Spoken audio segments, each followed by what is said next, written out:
let's talk about your journey. How was your journey? And you mentioned earlier that you have worked as a DA.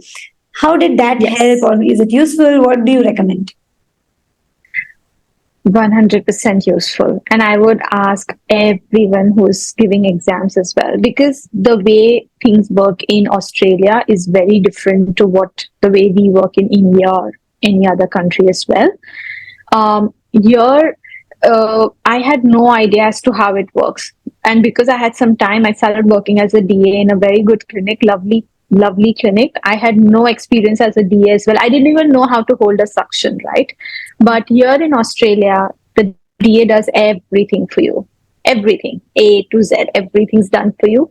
You actually just get the patient in, just modify your notes a tiny bit, and then take the patient out. But Okay. they do everything. What helped me was infection control. My infection control was completely clear.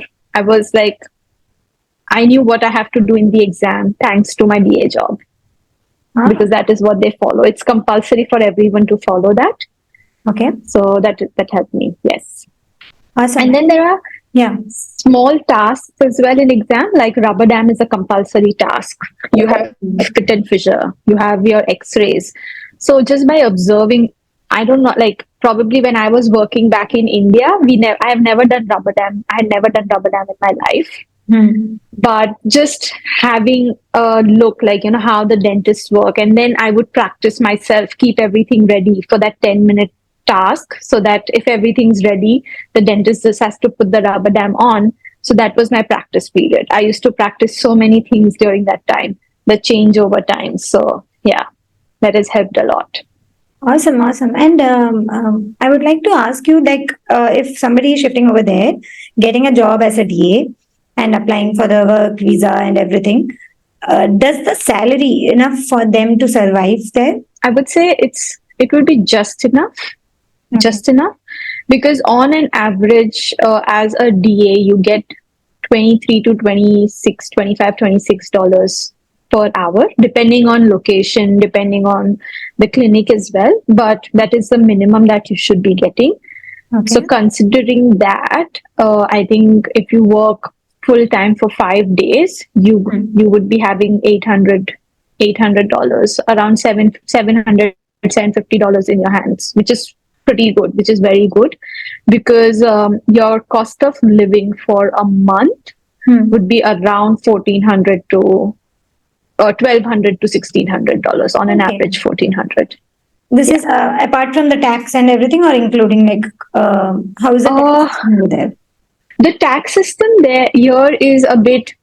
So if you're earning less than $18,000, you don't have to pay any tax. But if you're, yes, if it's up to, I think, $45,000, you still pay around 20% tax or something.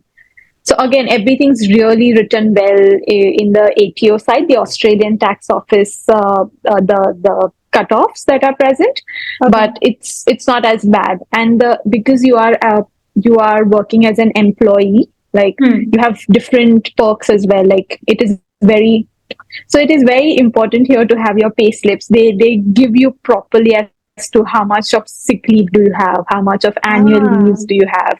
They pay for your superannuation, which goes directly into your account. So what there is are the many things that are. superannuation?